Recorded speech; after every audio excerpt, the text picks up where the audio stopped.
ಕಾಂಗ್ರೆಸ್ನಲ್ಲಿ power sharing ವಿಚಾರವಾಗಿ ಏನೇನು ಆಟಗಳು ನಡೀತಾ ಇದೆ ಅನ್ನುವಂಥದ್ದನ್ನು ನೀವು ಗಮನಿಸ್ತಾ ಇದ್ದೀರಾ.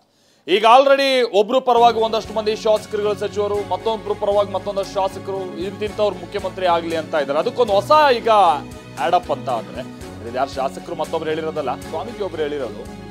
ಎಚ್.ಕೆ. ಪಾಟೀಲ್ ವಿಚಾರವಾಗಿ ಬೋವಿ ಗುರುಪೀಠದ ಇಮ್ಮಡಿ ಸಿದ್ದರಾಮ ಶ್ರೀಗಳು ಹೇಳಿಕೆ ಕೊಟ್ಟಿದ್ದಾರೆ. ಏನಂತ? ಎಚ್.ಕೆ. ಪಾಟೀಲ್ ಅವರು 2-3 ಬಾರಿ ಇಷ್ಟೊತ್ತಿಗೆ ಸಿಎಂ ಆಗಿರ್ತಾ ಇದ್ರು. ಎಸ್.ಎಂ. ಕೃಷ್ಣ ಬಳಿಕ ಸಿಎಂ ಸ್ಥಾನಕ್ಕೆ ಎಚ್.ಕೆ. ಪಾಟೀಲ್ ಅವರ ಹೆಸರು ಕೇಳಿಬಂದಿತ್ತು. ಆಗಿಲ್ಲ, ತಡವಾಗಿ ಆದ್ರೂ ಸಿಎಂ ಆಗುವಂತ ಯೋಗ ಅವ್ರಿಗೆ ಕೂಡಿ ಬರಲಿ ಅಂತ ಬೋವಿ ಗುರುಪೀಠದ ಇಮ್ಮಡಿ ಸಿದ್ದರಾಮ ಶ್ರೀಗಳು ಹೇಳಿಕೆಯನ್ನ ಕೊಟ್ಟಿದ್ದಾರೆ.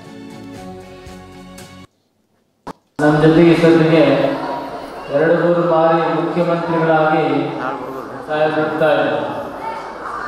ಎಸ್.ಎಂ. ಕೃಷ್ಣ ಸರ್ಕಾರ ಆದಮೇಲೆ ಮುಖ್ಯಮಂತ್ರಿ ಒಂದಿಷ್ಟು ಯೋಗ ತಡವಾಗಿ ಬರಬಹುದಂತಹ ಅಪೇಕ್ಷೆಯನ್ನ ಎಚ್.ಕೆ. ಪಾಟೀಲ್ ಅವರಲ್ಲಿ ಜೊತೆಗೆ ಎಚ್.ಕೆ. ಪಾಟೀಲ್ ಅವರಲ್ಲಿ ನಮ್ಮ ಜೊತೆಗೆ ಇಷ್ಟೊತ್ತಿಗೆ 2-3 ಬಾರಿ ಮುಖ್ಯಮಂತ್ರಿಗಳಾಗಿ ಬಿಡ್ತಾರೆ. ಎಸ್.ಎಂ. ಕೃಷ್ಣ ಸರ್ಕಾರ ಆದಮೇಲೆ ಮುಖ್ಯಮಂತ್ರಿ